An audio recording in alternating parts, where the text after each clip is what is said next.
সুপ্রিয় দর্শক আসসালামু আলাইকুম। আমি সাথী সিম্পল কুকের পক্ষ থেকে আপনাদের সবাইকে স্বাগত। এখন শীত আসতে শুরু করেছে আর এই সময় মূলা শাকটা খেতে খুবই ভালো লাগে। আর আমার মূলা শাক ভীষণই পছন্দের একটা শাক।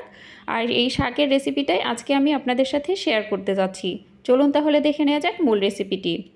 মূলা শাক ভাজির জন্য এখানে একটি প্যান নিয়েছি আর এতে আমি 1 মুঠো পরিমাণ মূলার শাক সুন্দরভাবে ধুয়ে কুচি করে কেটে নিয়েছি।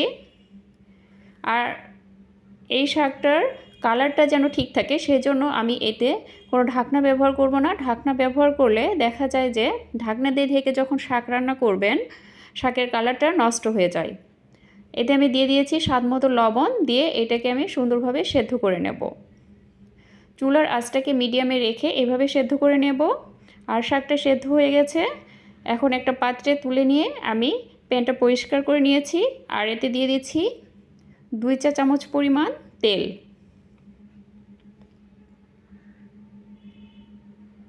তেলটা গরম হয়ে এলে এতে অ্যাড করে দেব পেঁয়াজ কুচি 1/4 কাপ, আর দিয়ে দিচ্ছি রসুন কুচি, ছোটো সাইজের একটি রসুন কুচি করে নিয়েছি।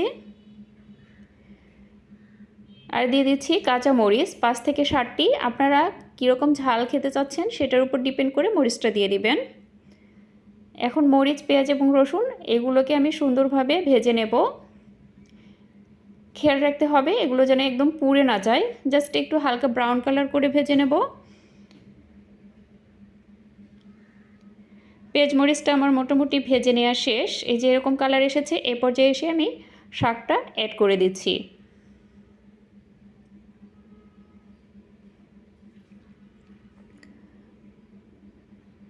শাক অ্যাড করার পর আমি চুলার আঁচটাকে মিডিয়াম টু হাই রেখে পুরো শাক রান্নাটা শেষ করে ফেলবো। চুলার আঁচটাকে একদম হাই রাখবেন না, তাহলে শাক খুব তাড়াতাড়ি পুড়ে যাবে আর ভেতরে যে পানিটা আছে সেটা থেকে যাবে। আর শাকের কালারটাও এর ফলে নষ্ট হয়ে যাবে, খেতেও তেমন মজা লাগবে না।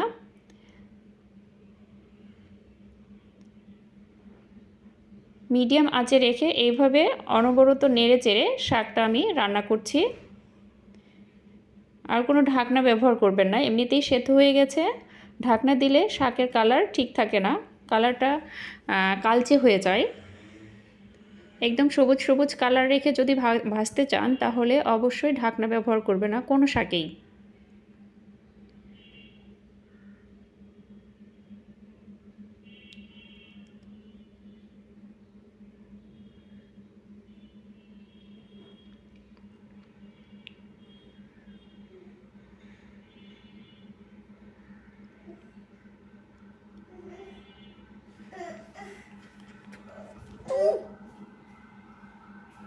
আমার শাকটা ভেজে নেওয়া শেষ। এখন আমি একটা পাত্রে তুলে নিচ্ছি। এই যে দেখেন কালারটা কত সুন্দর আছে।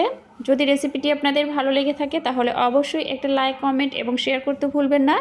আর এরকমই সহজ আর মজার মজার রেসিপি পেতে আমার চ্যানেলটিকে সাবস্ক্রাইব করে অবশ্যই চ্যানেলের পাশেই থাকবেন। তাহলে আজকের মতো বিদায় নিচ্ছি, দেখা হবে আগামী পর্বে। আল্লাহ হাফেজ।